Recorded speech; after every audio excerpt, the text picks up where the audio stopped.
So let's get one thing straight now, baby. Tell me if you love me or not, love me or not, love me or not. 2019학년도 6월 학력평가 고2 세계사를 맡은 조상혁입니다. 여러분 반갑습니다.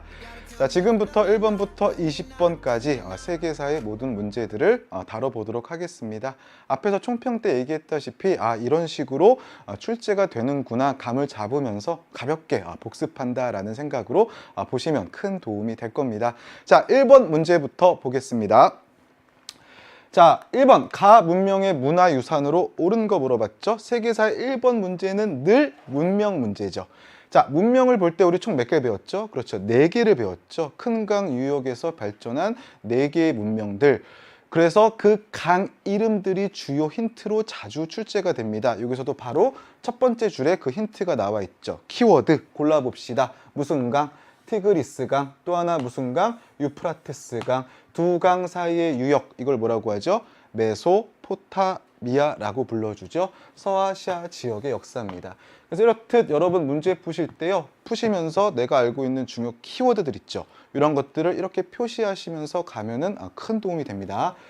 자, 이 지역을 차지하기 위한 오랜 투쟁으로 묘사될 수 있다. 이곳에서 기원전 3500년경 수메르인이 땡그라미 문명, 방금 말씀드렸죠, 메소포타미아 문명을 일으킨 이래 다양한 민족들이 세력 경쟁을 벌였다라고 되어 있습니다. 이는 이 지역이 토지가 비옥하고 중요한 거 무슨 지형 조건? 개방적 지형 조건을 갖추고 있기 때문이다 라고 되어 있죠.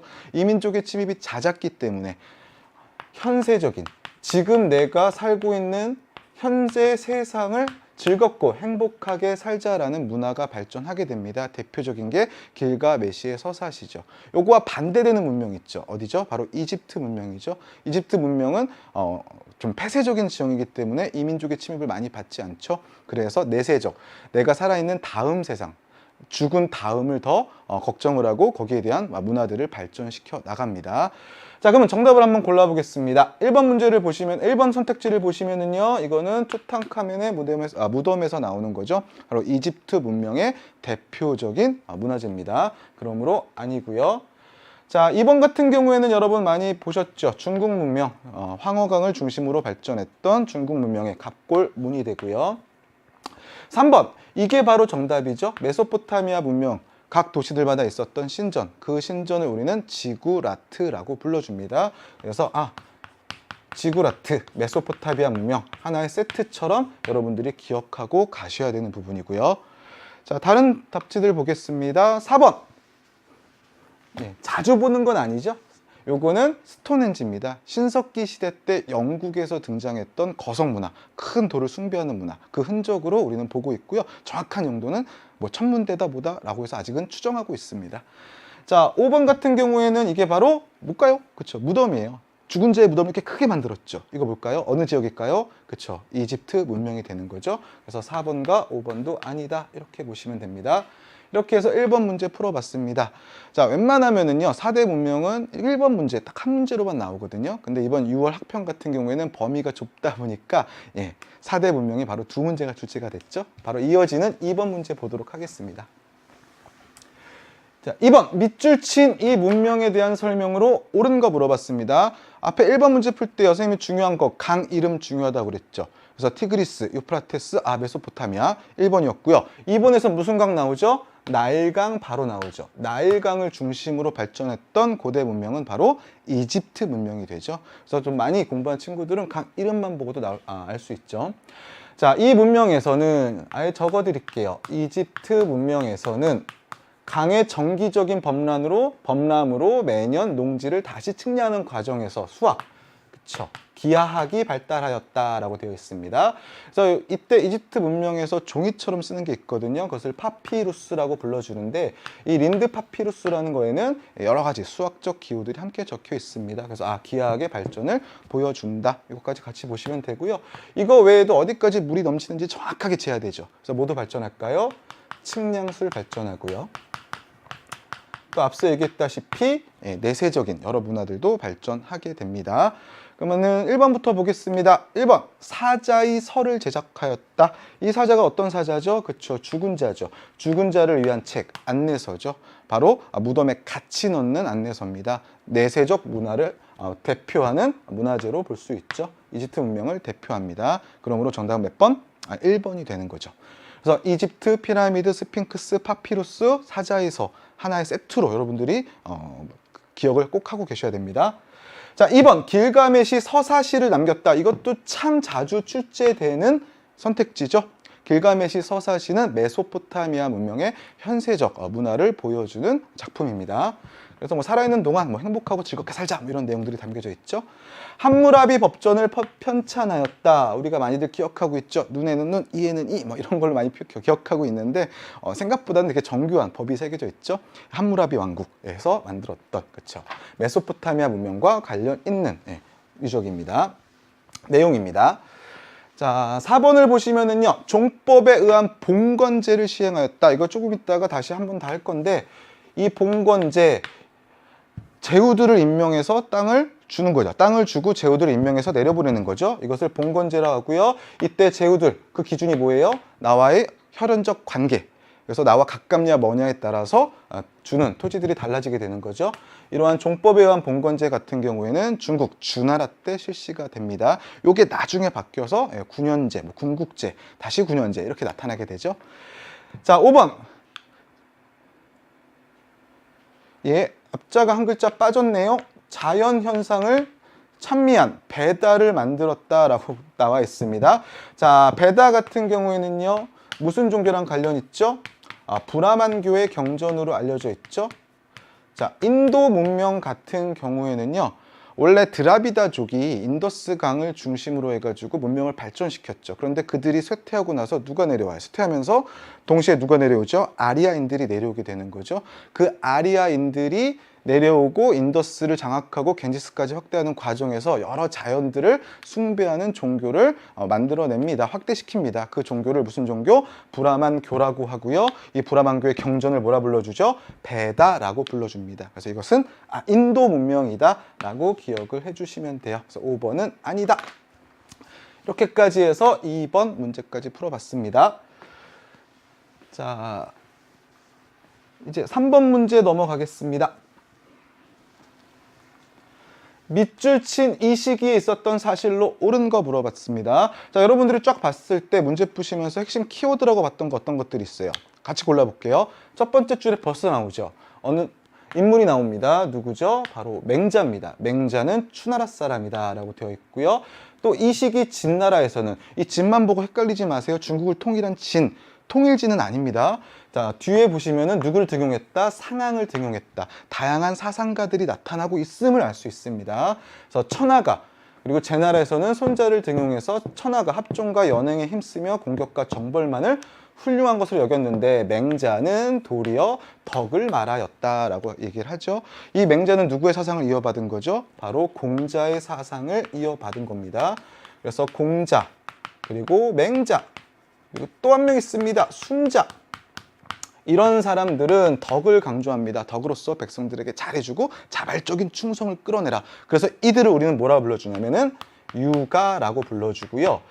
이때 유가 중에서 재밌는 게 맹자와 순자의 사상이에요. 서로 좀 달라요. 맹자는 인간은 선하다라고 믿는 반면에 순자는 인간은 악하다라고 믿거든요.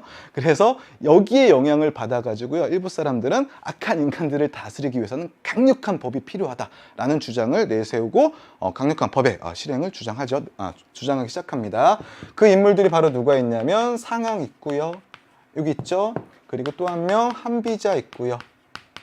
그리고 또 한 명 이사 있습니다. 그래서 이런 인물들을 우리는 강력한 법치를 주장했다라고 해서 법가라고 불러줍니다. 이러한 유가와 법가 같은 부국강병을 위한 다양한 사상가들을 합쳐서 우리는 무슨 백가? 그치, 바로 제자백가라고 불러주게 되고요. 이 제자백가는 춘추 전국시대 제후들이 자기들끼리 엄청나게 싸우고 있을 때 능력에 따른 인재 등용, 그런 것들을 배경으로 바로 등장했던 사상가들이다라고 보시면 돼요. 이 중에서 상황, 이사 같은 경우에는 진나라에서 활동을 하게 되는 거죠. 그래서 이런 법가 사상가들의 개혁에 힘입어가지고 강대국으로 성장하게 됩니다. 특히 이사는 진시황 때 활동가기도 합니다. 자, 이렇게 보시면은요, 1번부터 보겠습니다. 동방견문록이 편찬되었다. 누가 지었죠? 마르코 폴로가 중국 방문하고 나서 쓴 거거든요. 어느 나라일까요? 바로 원나라입니다. 그러므로 1번은 아니고요. 자, 2번 청명상하도가 제작되었다.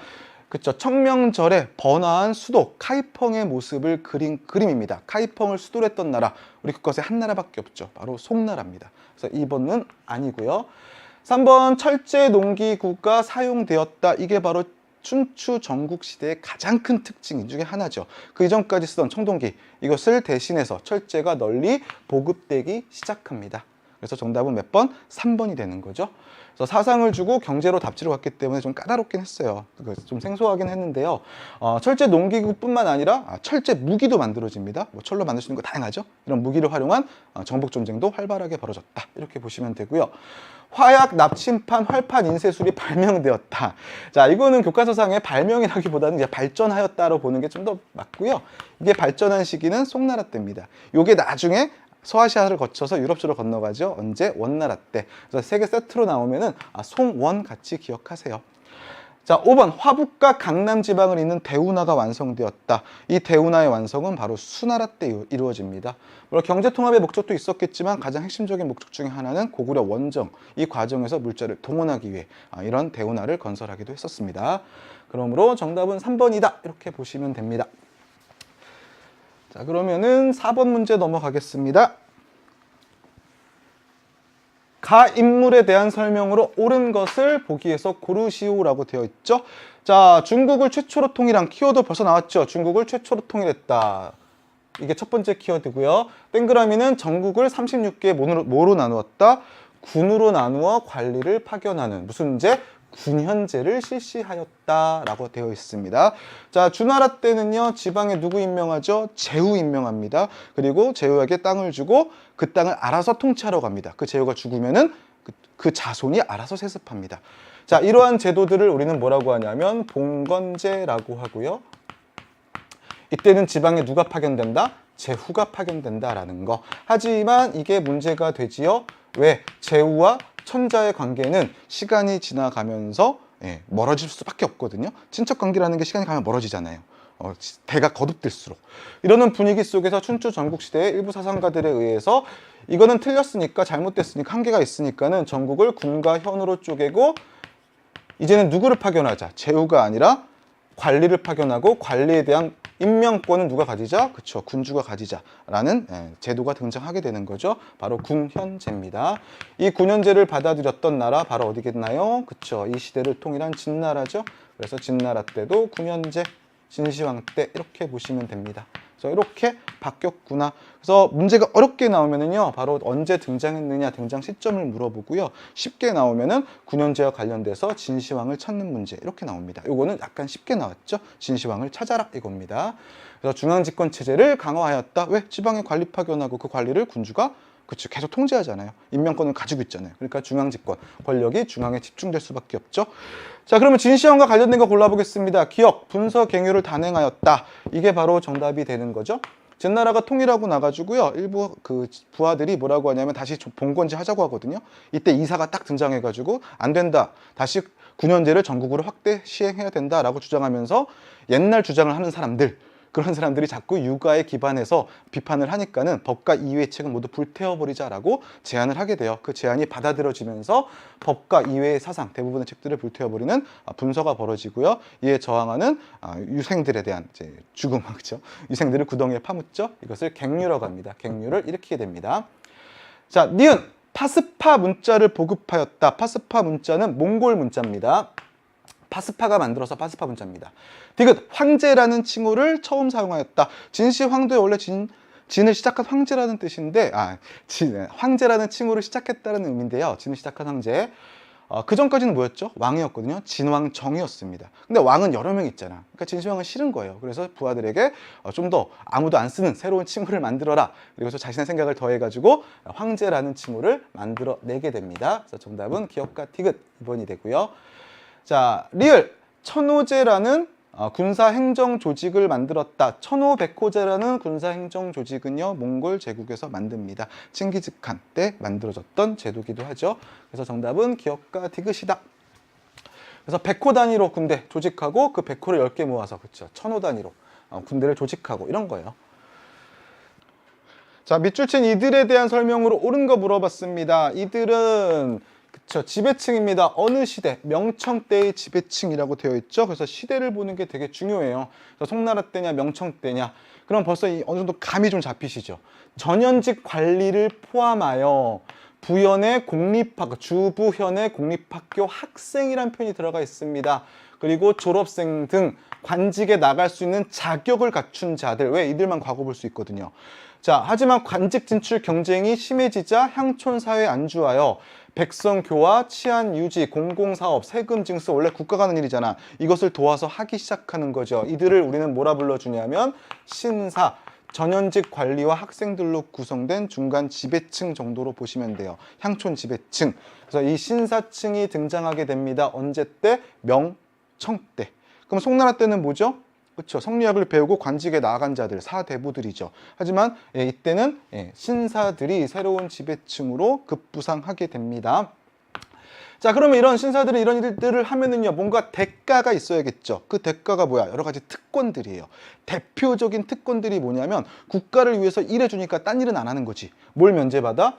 요역을 면제받아요. 그래서 요역 면제.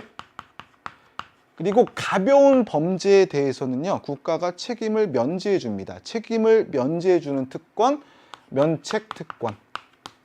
가벼운 범죄에 대한 면책 특권이 있었다. 그래서 이러한 특권들을 유지하면서 지방에서 떵떵거리는 사람으로 살아갔다. 지배층으로 살아갔다. 이렇게 보시면 되죠.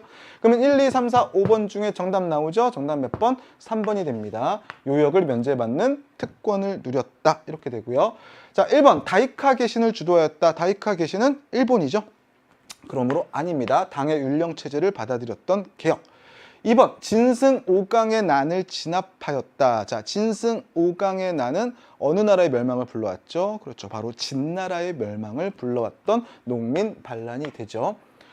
자, 4번 야마토 정권의 발전에 기여하였다. 자, 야마토 정권은 일본에서 만들어진 정권이에요. 통일 정권이에요. 약 4세기경에 시작됐다라고 보는데, 이 정권의 발전에는요, 우리 한반도 사람들이 큰 역할을 하게 되는 거죠. 한반도에서 건너간 사람들, 바다 건너온 사람들, 도레인 혹은 도웨인이라고 불러주죠. 그들입니다. 아니고요. 5번 향거리 선제를 통해 관리로 진출한 사람들은요, 자, 생각해보자. 향거리 선제가 실시된 시기가 언제야? 한나라 때야. 한 무제가 동중서의 건의를 받아들여서 그 수도에 태학을 설립하잖아요. 유교 학교. 그래서 유교 막 가르치고 그들 어떻게 관리로 추천을 받아서 선발하기 시작하죠. 선발하기 시작합니다. 이 과정에서, 그쵸, 많은 유학자들이 관리가 되기 시작하고 유학적 기풍들이 사회 전반에 자리 잡기 시작하는 겁니다. 그러므로 이거는 시기도 안 맞고요, 사람도 안 맞고요. 정답은 아닙니다. 그래서 5번의 정답은 3번이다. 이렇게 보시면 됩니다. 자, 다음 문제 넘어가겠습니다. 6번 가국가에 대한 설명으로 옳은 거 물어봤습니다. 가국가, 이 지역은 문제는 이걸 바로 줬어요. 연운 16주 지역이다 라고 되어 있죠. 그래서 후진의 석경당이 군사 원조의 대가로 땡그라미에게 넘겨줬다라고 되어 있죠.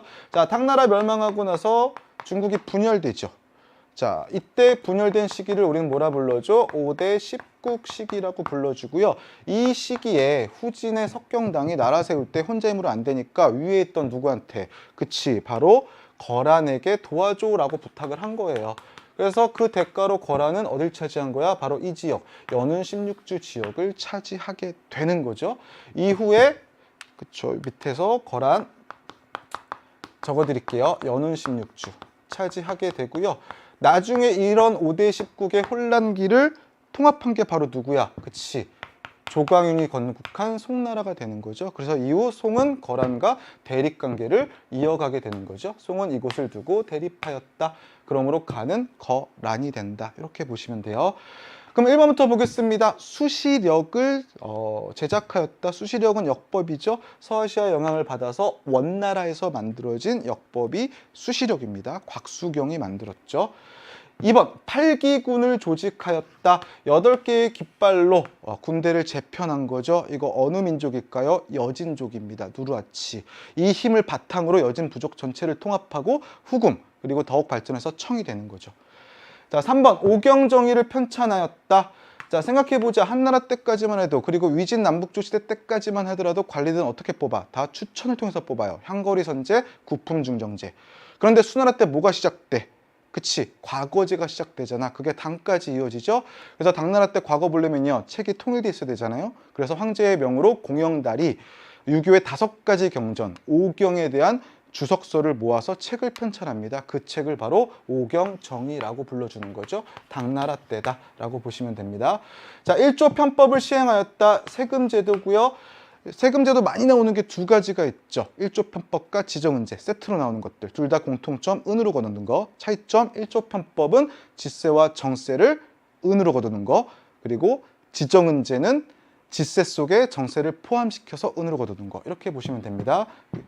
자, 이것도 명나라 때다라고 보시면 되고요. 북면관제, 남면관제를 실시하였다. 이게 바로 정답이죠.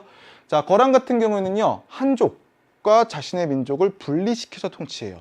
그래서 북면관들을 둬가지고요, 북면관들이 자신의 부족을, 그리고 남면관들이 여기 살고 있는 누구를, 한인들을 담당하게 됩니다. 그래서 이중 통치 체제를 쓰게 되는 거죠. 이건 누구도 똑같이 할까? 여진족도 똑같이 해요. 그래서 여진족은 자신의 부족에 대해서는 맹한무국제를, 여진족이 섬나라 금나라죠. 금나라는 자신의 부족에 대해서는 맹한무국제를, 한인에 대해서는 주현제를 실시하게 됩니다. 그것도 같이 나온 김에 기억을 하고 가시고요. 그러므로 정답은 5번이다. 이렇게 보겠습니다. 자, 7번 넘어가겠습니다. 가황제에 대한 설명으로 옳은 거 물어봤습니다. 자, 여기에서 키워드 나와 있습니다. 첫 번째 키워드 무슨 성? 자금성 나와 있고요. 두 번째 키워드 어느 나라? 명나라 나와 있죠. 그래서 명나라 3대 황제 땡그라미가 건설했다. 자금성을 건설하고요. 수도를 옮깁니다. 어디로? 베이징으로 천도하게 되는 거지. 자, 이때 상황을 보자. 그 명나라 이전이 어느 나라였죠? 원나라였죠.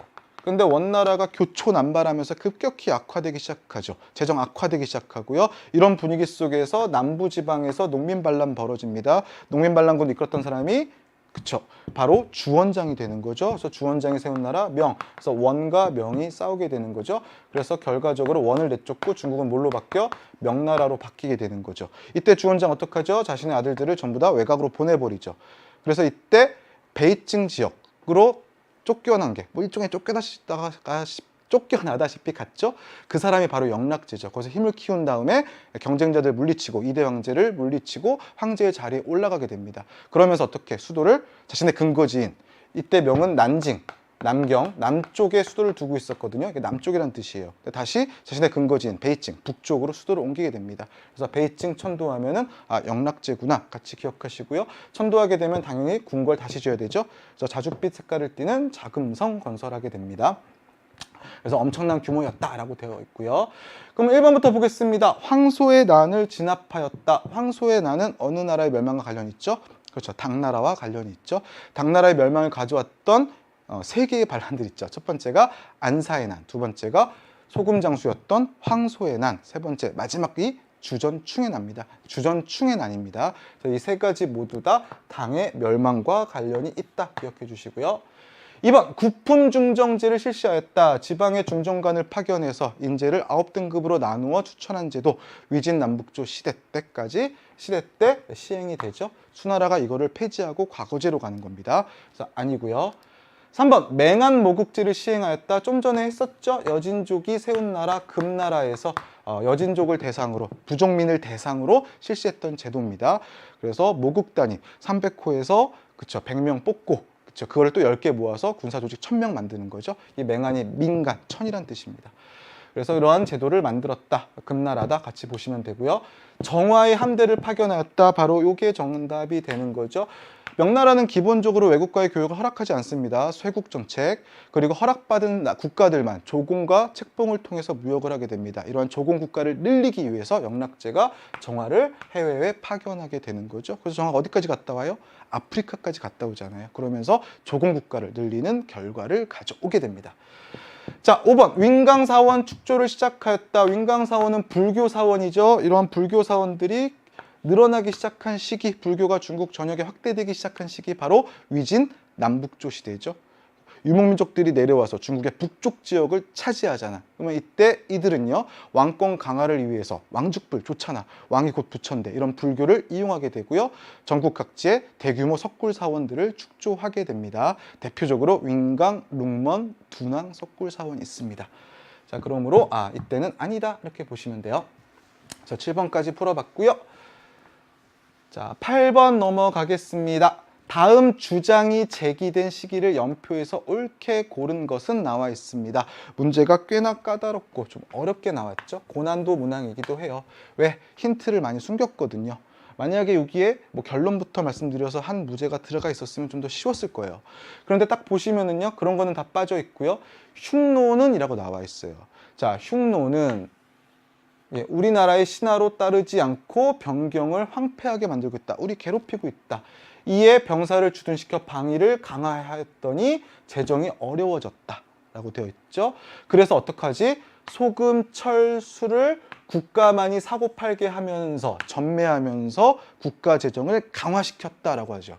자, 흉노와의 대립 과정에서 부족해진 국가 재정을 보충하기 위해 전매제를 실시했던 황제, 우리가 교과서에서 배웠던 그 황제는 바로 한무제고요. 이런 한무제의 정책을 평가했던 책이 바로 염철론이라는 책이 됩니다. 자, 이해되시나요? 그러면은 요거는 한무제 때구나. 자, 키워드 힌트는 이거밖에 없어요. 전매, 흉노 이 두 가지를 가지고 추론하셔야 돼요. 자, 그러면 당연히 한 건국, 후한 멸망 사이에 이 얘기가 나오겠죠. 정답은 1번 가가 되는 거죠. 자, 보시면 됩니다. 이거 왜 또 뭐하죠? 중요한 제도 두 가지 더 하잖아. 그치? 물가 조절 하는 것도 있죠. 평준법과 균수법 이런 것들도 한 무제 때 이루어지게 되는 거죠. 국가가 경제에 적극적으로 뛰어들어서 국가 재정을 확보하게 됩니다. 자, 9번 넘어가겠습니다. 가에 들어갈 내용으로 가장 적절한 거 물어봤습니다. 질문, 안사의 난은 어떤 사건인가요? 답변을 보시면은요, 당나라 현종 시기 절도사 안록상과 그의 부하 사사명이 일으킨 난이다 라고 되어 있습니다. 자, 이 난을 왜 일으켰냐면요, 양귀비 때문이에요. 그렇죠. 현종이 데리고 있던 양귀비 총애하거든요. 그래서 그 오빠였던 양국충이 전행을 일삼아가지고요, 결국에는 안록산과 사사명이 안록산이 이들을 제거하겠다고, 양국충을 제거한다는 명분으로 반란을 일으킨 게 바로 안록산과 사사명의 난, 안사의 난이 되는 거죠. 이 안사의 난을 쉽게 막아내나요? 아니죠. 아주 어렵게 막아내죠. 그래서 결과적으로는 뭐 양귀비도 죽이고 양국충도 죽이고 나중에는 위그르의 도움까지 받아서 당현종이 간신히 막아내거든요. 그렇기 때문에 8년이나 걸린 거예요. 자, 이때부터 당은 앞선 시대와 뒷선 시대가 완전히 바뀌어요. 자, 일단 기본적으로 안사의 난 전까지만 하더라도요, 당나라의 토지 제도는 모든 사람들에게 토지를 똑같이 나눠주는 균등하게 토지를 나누어 재는 제도, 균전제를 시행했어요.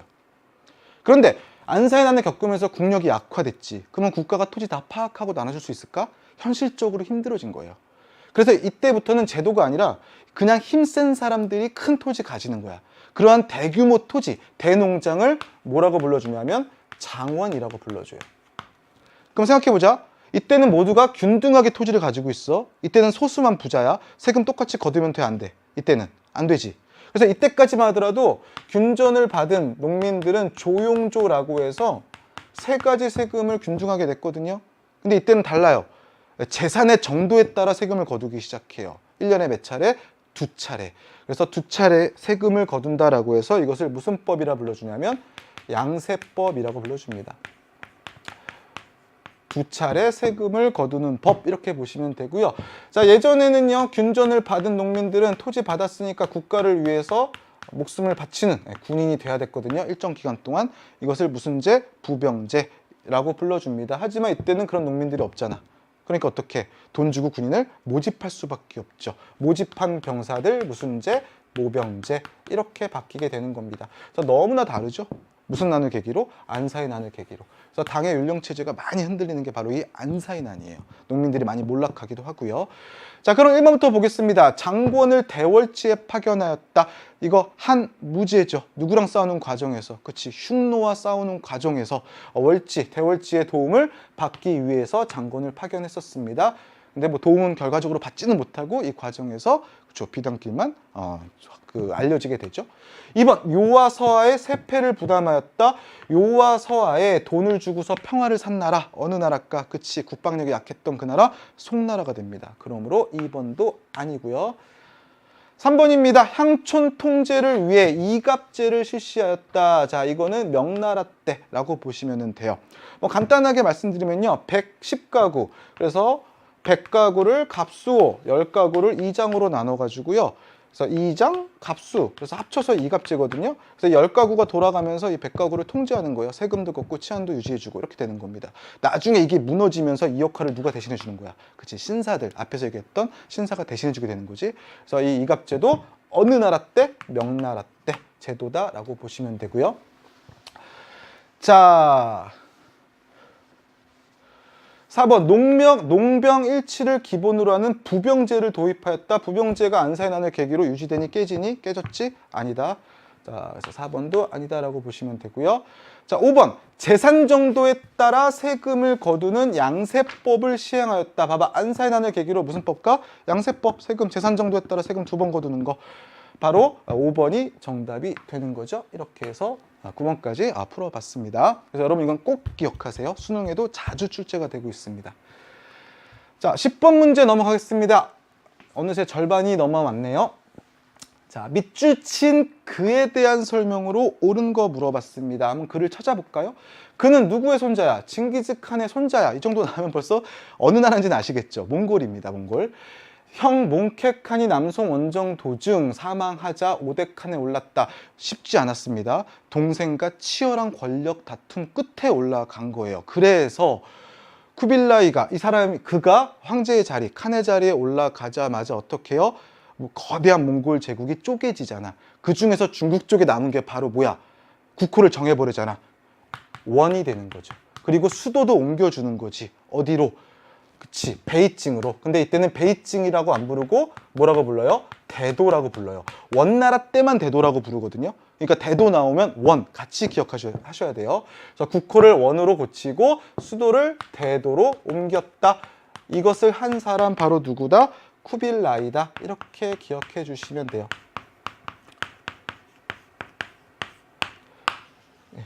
몽골 역사상 가장 뛰어난 황제로 알려져 있죠.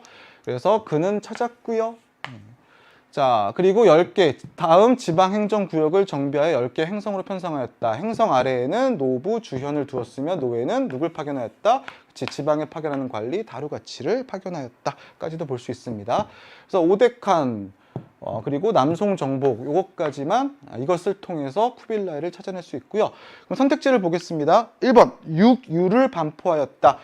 자, 나중에 이 몽골이 무너지고 다시 뭐가 들어서요? 명나라가 들어서죠. 그래서 명나라의 주원장, 홍무제 같은 경우에는요, 다시 한족 문화를 부활시키자라고 해서 유교의 6가지 예절, 유교를 반포합니다. 그리고 널리 퍼뜨리려고 했죠. 군기천은 청나라 때 군사 기밀을 다루던 황제 보좌기구, 독재기구 이렇게 보시면 됩니다. 옹정제 때 설치가 되고요. 자, 대표적으로 나왔죠. 국호를 원으로 바꿨다. 바로 누가 되는 거죠? 쿠빌라이가 되는 거죠. 자, 4번 이자성의 농민군을 격퇴하였다. 자, 명나라 멸망을 가져온 농민 반란이 바로 이자성의 난입니다. 이자성의 난으로 명나라가 멸망하고 그 혼란한 틈을 타서 만주 지역에 있던 청이 중국 내로 들어오게 되는 거죠.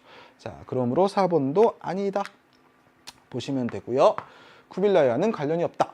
5번 흉노를 막기 위해 만리장성을 쌓았다. 자, 흉노를 막는 과정에서 북방 지역에 말 타고 못 넘어오게 긴 장성을 쌓은 사람은 진시황이 되죠. 그래서 정답은 3번이다. 이렇게 보시면 됩니다.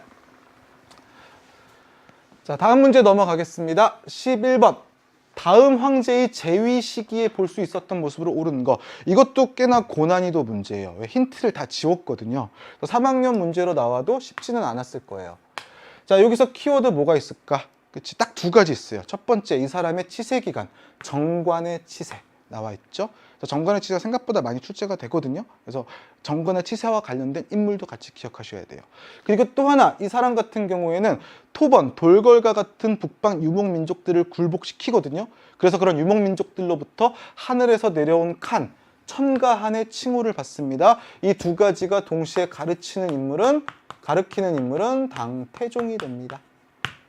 그래서 정복제에 대해서는 현지인들을 참여시키는 기미정책 실시했다. 이건 뭐 당에 대한 이야기니까. 자, 이렇게 해서 이 두 가지를 가지고서 당태종을 찾아내시고요. 그러면은 보겠습니다. 1번 조용조를 부담하는 농민. 생각해보자. 안사의 난은 당태종 이후인 당현종 때 벌어지게 되는 거죠. 그래서 태종, 현종이거든요. 순서상으로요. 그러므로 당태종 때는 균전제, 조용조, 부병제 유지됩니다. 이 제도를 체계적으로 다듬은 게 바로 이 당태종이에요. 그래서 이때 율령체제 정비라는 표현도 함께 들어가는 거죠. 그래서 정답은 1번이다 라고 보시면 되고요. 2번 쇼군에게 충성을 맹세하는 다이묘. 쇼군 나오고 다이묘 나왔다. 이거는 일본에 관련된 이야기입니다. 쇼군이 지배하던 정부 뭐죠? 막부가 되죠. 다이묘가 등장한 건 무로마치와 그 뒤에 있던 에도 막부들 떠올리시면 됩니다.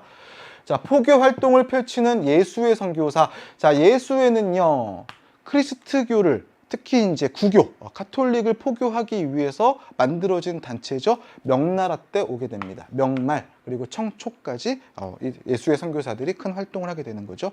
그 중에서 여러분이 꼭 기억해야 될 인물은 마테오 리치. 그가 만든 세계 지도는 고려만국전도까지도 함께 기억을 해주세요.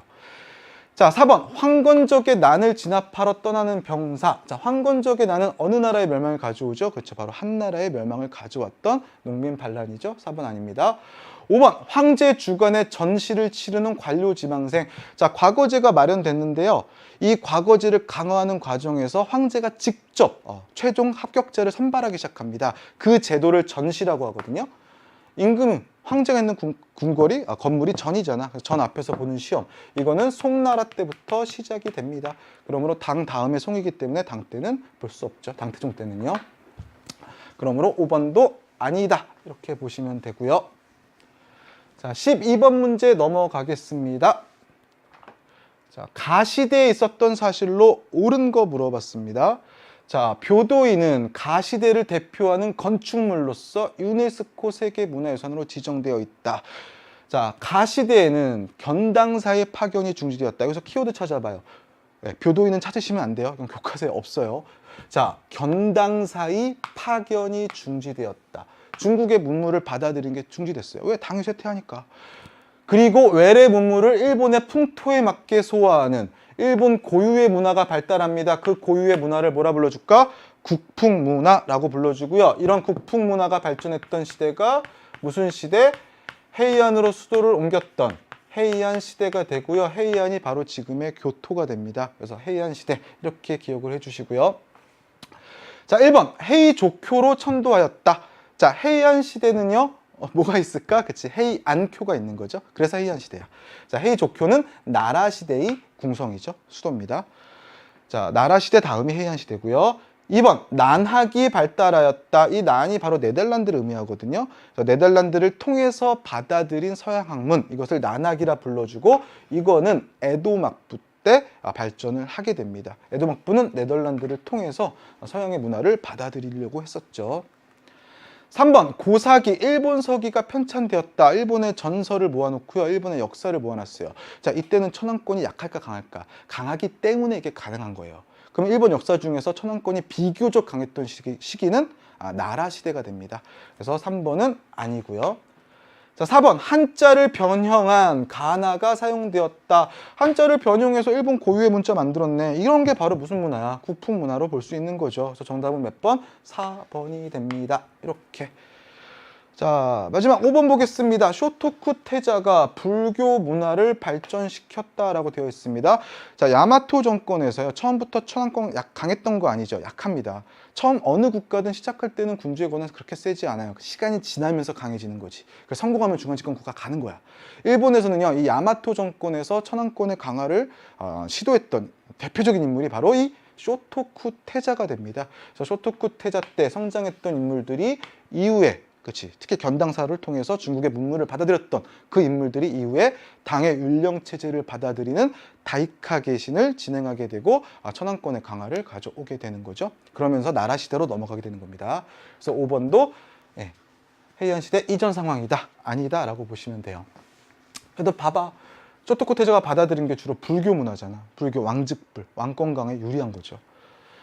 자, 그러면 13번 문제, 다음 문제 넘어가겠습니다. 가제국에 대한 설명으로 옳은 것을 보기 위해서 고르시오라고 되어 있습니다. 딱 보시면 여기서 결정적인 키워드 나와 있죠. 어디 나와 있죠? 바로 두 번째 줄에 나와 있습니다. 역참망의 형성 나와 있습니다. 그래서 전국 곳곳에, 제국 곳곳에 역참을 설치하고요. 해상무역망도 더욱 발전하게 됩니다. 그리고 또 결정적인 키워드, 수도인 어디? 대도. 수도로서만 한정되는 나라가 몇 가지가 있거든요. 예를 들어 뭐 카이펑 하면 송 이렇듯이 똑같습니다. 대도 하면은 어느 나라의 수도야? 원나라의 수도예요. 명청은 그냥 베이징이라고 해요. 근데 원나라 때는 대도라고 표현을 해줍니다. 그래서 유라시아 교역망의 중심이 되었다. 전국에 역참 설치하고 대도, 이 두 가지 이걸 통해서 나라를 찾고요. 그러면 기억 보겠습니다. 송가 연합하여 요를 멸망시켰다. 자, 요가 바로 거란이 세운 나라 이름이죠. 이 거란이 강성했을 때 거란에게 돈을 주고 평화를 산 나라는 송나라잖아. 이렇게. 자, 이런 분위기 속에서 여진족이 성장해서 금나라가 세워지니까 송이 뭐라 그래? 금을 꼬시는 거지. 거란에게 주는 돈을 너희한테 줄 테니 같이 들어가자. 그래서 송과 금이 연합해서 거란을 공격하고요. 금의 군대에 의해서 거란이 멸망하게 되는 거죠. 그러므로 이거는 금에 대한 설명 아닙니다. 니은 인공섬인 대지마를 건설하였다. 이거는 일본의 에도 막부에 대한 설명입니다. 일본 에도 막부는요, 참 이 사람들이 무서운 게 서양 학문이 필요하다는 걸 인식을 해요. 또 서양의 사정을 일본이 알아야 된다. 이것도 인지를 해요. 그래서 어떻게? 서양 상인들을 딱 대지마라는 인공섬에 가둬두고 거기서만 활동하게 하잖아. 그리고 거기에 네덜란드 상관을 두고서 그들로부터 서양의 학문과 서양의 정보를 얻어내게 됩니다. 이거는 에도 막부 때의 사실이에요. 자, 디귿, 생목인을 재정 관료로 등용하였다. 자, 몽골인들은 한인들의 정치 참여를 고위간직으로 등용하지 않죠. 그래서 고위간직은 몽골인이 독점하고요. 재정과 같은 행정 실무들은 생목인들, 저쪽 서아시아 쪽 사람들을 데려와서 시키게 됩니다. 이것을 우리는 몽골 제일주의라고 불러주게 되는 거죠. 원나라 때 이야기다. 생목인. 자, 원나라 때 종교는요, 불교는 불교인데요, 그냥 불교가 아니라 티베트 불교를 믿습니다. 신봉합니다. 티베트 불교, 라마교를 보호하였다. 티베트 불교의 다른 이름이 라마교예요. 그리고 또 하나, 나중에 이 불교 행사 크게 하다가 국가재정 악화된다. 그래서 어떻게? 사람들이 큰 제국을 다스려 본 경험이 없잖아. 그럼 가장 쉽게 해결하는 방법, 돈을 찍어내면 돼요. 이것 때문에 교초 난발하다가 물가 폭등하고 농민 반란 벌어지게 되는 겁니다. 자, 그래서 디귿과 리을은 몽골과 관련된, 원나라와 관련된 이야기구나 라고 정리를 해두시고요. 14번 문제 넘어가겠습니다. 가시대에 있었던 사실로 옳은 거 물어봤죠. 자, 여기서는요, 이 시는 하나도 힌트가 안 돼요. 그럼 뭐가 힌트가 될까? 이 시의 제목이 바로 힌트가 되는 거죠. 귀거래사, 나 고향으로 돌아갈래. 이거 지은 사람 바로 누구야? 도연명이잖아.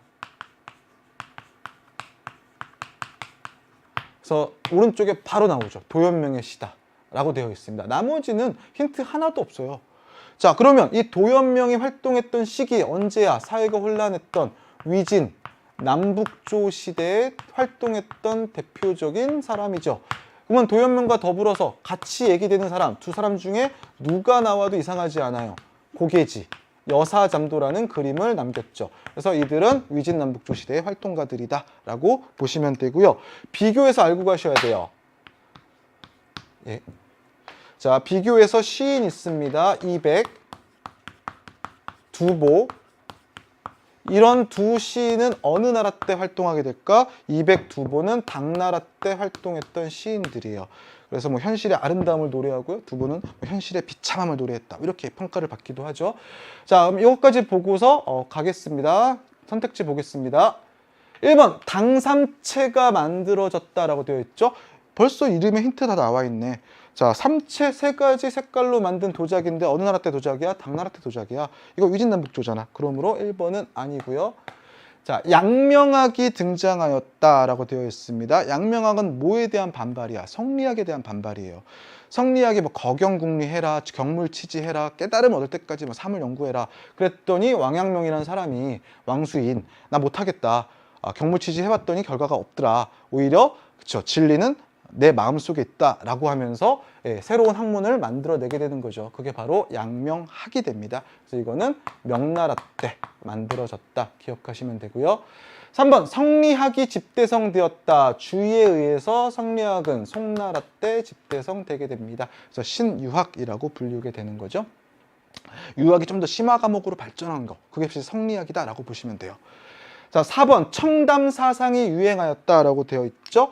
자, 생각해보자. 위진남북조는 안정기야 혼란기야. 중국 최대 혼란기잖아. 북방민족도 맨날 내려오고. 그러다 보니까 지식인들이 어떻게 현실을 등지고 그렇죠.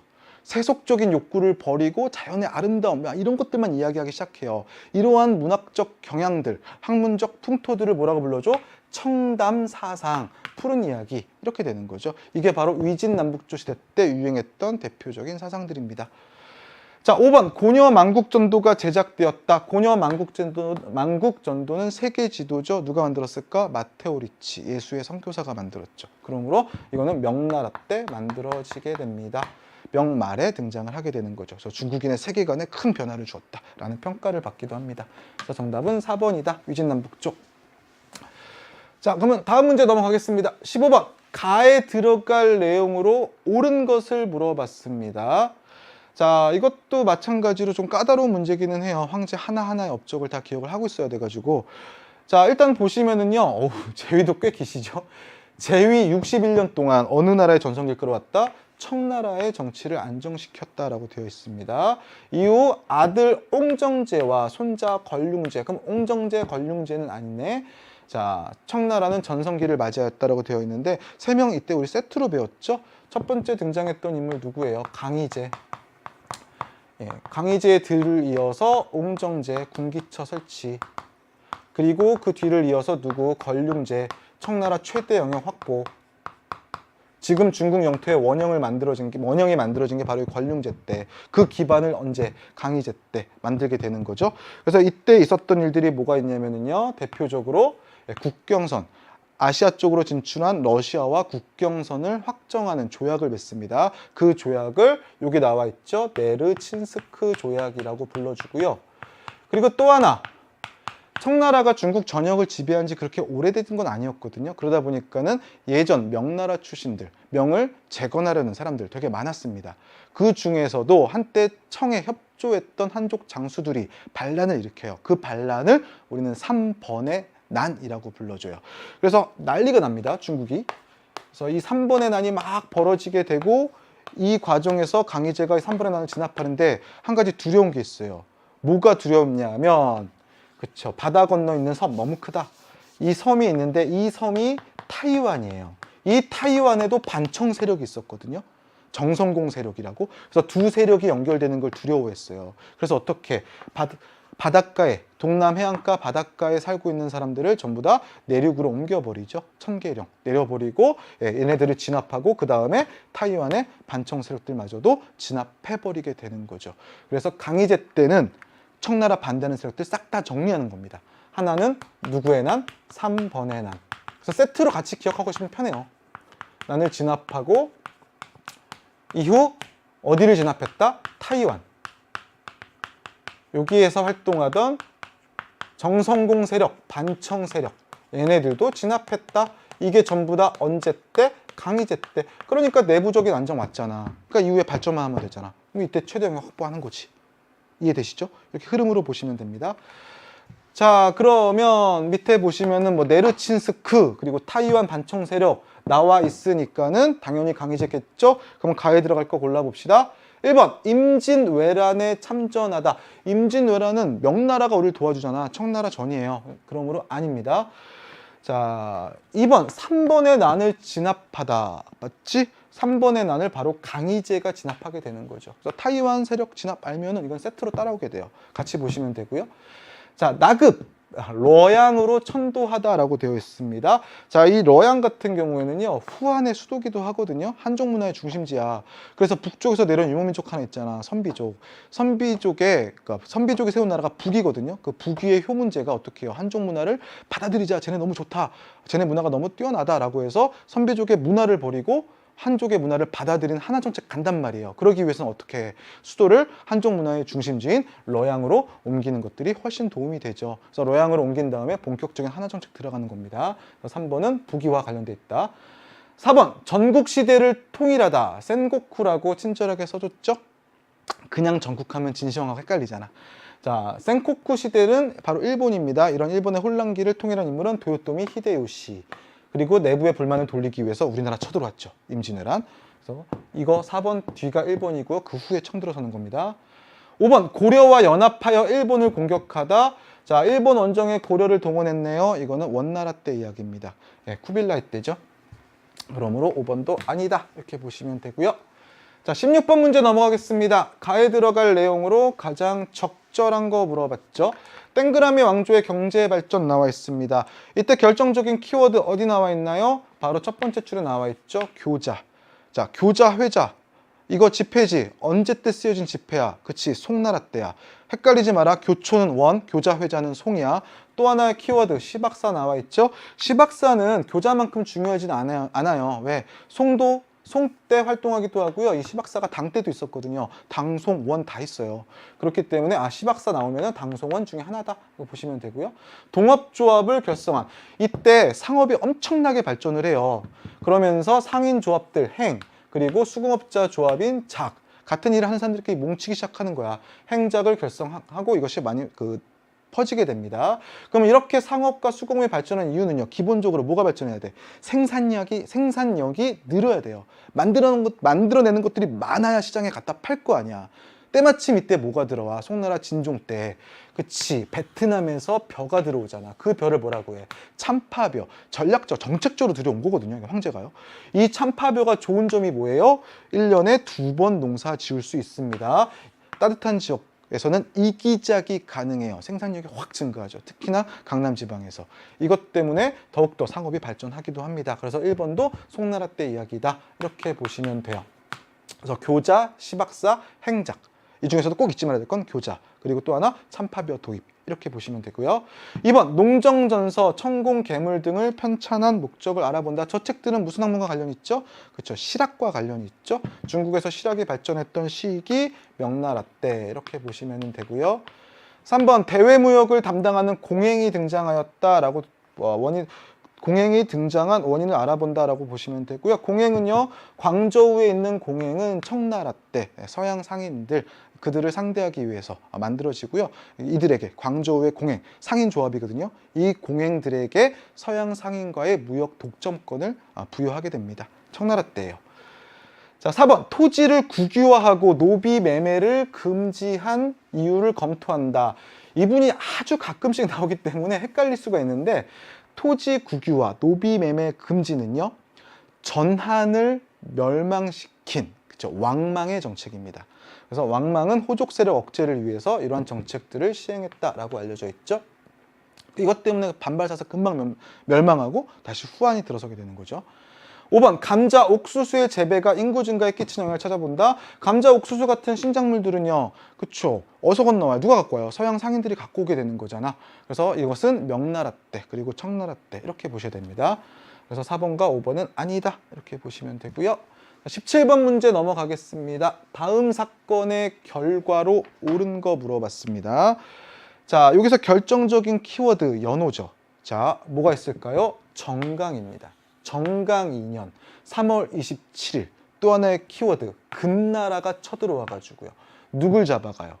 황제를 잡아가죠. 물러간 황제긴 하지만 상황 휘종을 위협하여 북방으로 끌고 갑니다. 이 사건을 우리는 뭐라고 불러줄까?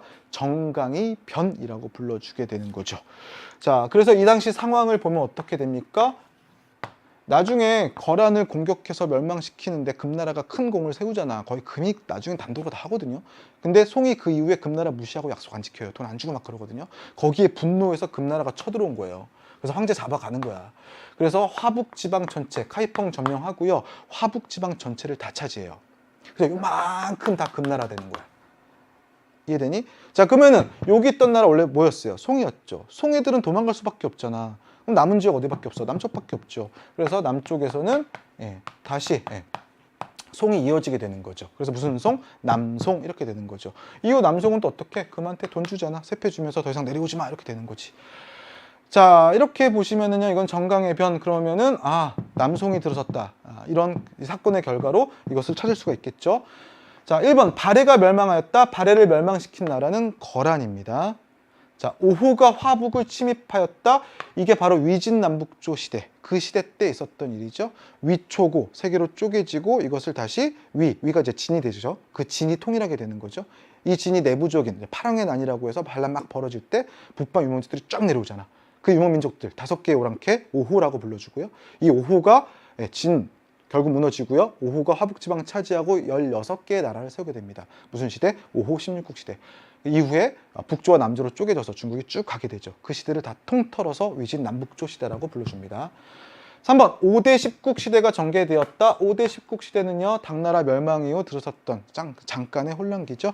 그래서 화북지방에 5개의 큰 왕조, 그리고 주변에 5개의 큰 왕조가 연달아 등장하고요. 그리고 강남, 남쪽 지방에는 10개의 나라들이 등장하게 되는 거죠. 그래서 그 시대를 5대 10국 시대, 당 멸망 이후 이렇게 보시면 됩니다. 4번 요와 송은 전연의 맹약을 맺었다. 이 전연의 맹약은 송나라가 요한테 세패를 줄 테니 더 이상 내려오지 마. 이 약속을 했던 게 바로 전연의 맹약이 됩니다. 그 이후 상황이죠. 5번 송이 이만으로 수도를 옮겼다. 송이 이만으로 수도를 옮겨서 무슨 송이 되는 거죠? 남송이 되는 거죠. 그래서 정강의 변의 결과는 몇 번? 5번이 됩니다. 이렇게 봐주시고요. 자, 이제 18번 문제 넘어가겠습니다. 밑줄 친 이 막부시기에 있었던 사실로 옳은 것을 보기 위해서 고르시오라고 되어 있습니다. 이 막부 초기에는 해외로 진출하는 상인들에게 뭘 발급합니까? 빨간 도장이 찍혀있는 허가증을 내주거든요. 빨간 도장 주인이에요. 주인장이 발급되었습니다. 하지만 나중에요, 외국과의 교역을 전부 다 중단하거든요. 크리스트교 같은 게 너무 퍼지니까 그 부담돼가지고 다 중단시켜버려요. 하지만 서양 학문은 필요하다고 믿어요. 그래서 어디를 열어줘요? 나가사키를 열어주고 누구만 받아들여요? 네덜란드만 받아들여요. 그래서 이들로부터 서양의 기술과 기술을 받아들이고 소식을 전해듣게 되는 거죠. 이 막부는 앞에서 했었죠. 무슨 막부? 일본의 마지막 막부가 되죠. 에도 막부가 됩니다. 자, 그러면 기억부터 보겠습니다. 에도 막부 시기 몽골이 침입하나요? 아닙니다. 몽골의 침입 막부 3개 있잖아. 가마쿠라, 무로마치, 에도. 어디지? 그치, 가마쿠라 막부지. 가마쿠라 막부는 몽골의 침입으로 이후 쇠퇴하잖아. 그러므로 기억은 아니고요. 가마만 적어드릴게요. 자, 니은 도다이사가 창건되었다. 자, 도다이사 불교 사찰이거든요. 이러한 불교 문화가 확 발전했던 시기, 천황권이 강했던 시기예요. 나라 시대입니다. 그래서 니은도 아니다. 막부 이전 시대죠. 디귿 조닌 문화가 발달하였다. 자, 에도 막부 때도 경제 엄청 발전한다. 일본은 센코쿠 시대를 지나면서부터 무로마치 때도 그랬지만 센코쿠 시대를 지나면서부터 경제가 급성장, 엄청나게 성장하거든요. 그러면서 누가 성장하냐면은 상업에 종사하는 상인 계층들, 그들을 조닌이라 불러줍니다. 이 조닌 계층이 성장을 하게 돼요. 그래서 조닌 문화가 발달하였다. 이게 에도 막부의 가장 큰 특징 중에 하나예요. 대표적인 거 판화, 우키요에 이런 것들 있죠. 연극, 가부키. 자, 리을 삼킨 코타이제가 시행되었다. 에도 막부는 지방 엄청나게 통제하고 싶어 하거든요. 그래서 지방의 책임자들, 그들을 뭐라 불러줘요? 다이묘라고 불러주죠. 그래서 다이묘들에게 2년 중에 1년은 쇼군이 살고 있는 어디로 와라? 에도에 와라. 그래서 에도에서 살아라 1년 동안. 이렇게 되는 거지. 그래서 그들을 다이묘들을 통제하려고 했죠. 이것도 대표적인 에도 막부의 정책이 됩니다. 그래서 정답은 디귿과 리을 이렇게 되죠. 자, 19번 문제 넘어가겠습니다. 이제 거의 막바지 문제들이네요. 다음 가상 대화를 통해 알 수 있는 왕조에서 있었던 사실로 옳은 거 물어봤습니다. 키워드들 나와 있죠? 홍루몽 나와 있습니다. 여러분 헷갈리시면 안 되는 게 수호전 같은 경우에는 이미 송나라 때부터 그 모습이 나와요. 그래서 송 이후에 언제든지 닫을 수 있어요. 근데 봐봐, 홍루몽은 언제 만들어지냐면은 이것도 소설이거든. 서민들이 즐겨 읽는 소설인데 이거는 청나라 때 쓰여지게 됩니다. 그래서 홍루몽이 결정적인 키워드예요. 지금까지도 유행을 하긴 해요. 자, 그리고 또 하나의 키워드가 뭐냐면은 수도인 베이징을 중심으로 해서 새로운 연극이 발전을 하게 돼요. 그게 바로 수도에서 유행하는 연극, 그치, 베이징 오페라라고도 불리우죠. 경극입니다. 이것도 청나라 때 연극 관련 사람들을 불러 모으면서 발전을 하게 돼요. 그래서 두 개 모두 다 이 두 개는 청나라라는 시기를 정확하게 알려주는 겁니다. 그래서 이 두 개 꼭 기억해 주시고요. 그러면 이 시기 있었던 사실은요, 뭐가 있었냐면은 정답부터 골라보면은 사고 전서가 편찬되었다, 이거죠. 자, 생각해봐. 성리학은 화와 이를 엄격하게 구분하잖아. 성리학. 그래서 중국에서 태어나면 뭐가 되는 거야? 문명, 화가 되고, 중국 바깥의 지역에서 태어나면 뭐가 되는 거야? 이 오랑캐가 되는 거야. 근데 생각해봐. 청나라야. 청나라는 누가 세웠어? 여진족이 세웠어요. 여진족이 세우다 보니까 어떻게? 여진족은 기존의 전통적인 질서로 따지면 오랑캐야, 오랑캐. 중국 밖에서 태어났잖아. 그러다 보니까 청나라 황제들은요, 성리학을 받아들이면서 이걸 바꿔버려요. 어떻게 바꿔버리냐면 어디서 태어났냐가 중요한 게 아니라 얼마만큼 문화를 익히고 공부했냐에 따라서 화와 이가 바뀐다라는 거예요. 이해되시죠? 그러므로 황제들이 스스로 나서서 엄청나게 열심히 공부하고요. 또 하나, 국가 주도의 대규모 편찬 사업들을 여러 차례 해요. 그 과정에서 탄생한 거, 전국의 책들을 싹 다 모아서 네 가지로 분류하거든요. 그래서 뭐라고 그래? 그쵸? 사고 전서라고 불러주는 거야. 모든 책들을 다 모아서 분류 작업을 해놓은 거죠. 편찬을 하는 거죠. 분류 작업을 하고 편찬을 하게 되는 거죠. 이게 바로 청나라 때 있었던 것이 됩니다. 자, 2번 사마천이 사기를 저술하였다. 사마천의 사기는요, 한나라 때 이루어지는 거죠. 한무제 때 활동가입니다. 왕안석의 신법이 추진되었다. 생각해봐. 송나라 때 자꾸 돈 주니까 송나라 돈이 부족해지게 되는 거지. 주변 국가한테 돈 주니까. 그래서 이때 국가 재정을 다시 회복하고 강병, 군대를 키우자라고 해서 왕안석이 새로운 개혁을 추진하게 됩니다. 청묘, 보갑, 보마 이런 개혁들이 시작되는 거죠. 그래서 송나라 때다 보시면 되고요. 4번 효문제가 한화 정책을 시행했다. 앞에서 얘기했죠. 부기 때고요. 5번 이백두보 등의 시인이 활동하였다. 202번은 당나라 때 활동가들, 시인들 보시면 됩니다.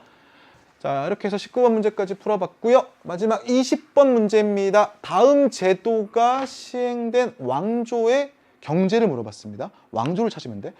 천하가 평정된 지 오래되어 호구가 날로 번창하니 인정, 사람을 헤아려 인구세, 정세를 거두는 것이 어렵다. 인정은 늘더라도 토지는 늘지 않으니 현재의 세역장부, 세금장부에 등재된 인정수를 늘리거나 줄이지 말고 영구히 고정해라. 그리고 더 중요한 거, 마지막 줄 나오겠지.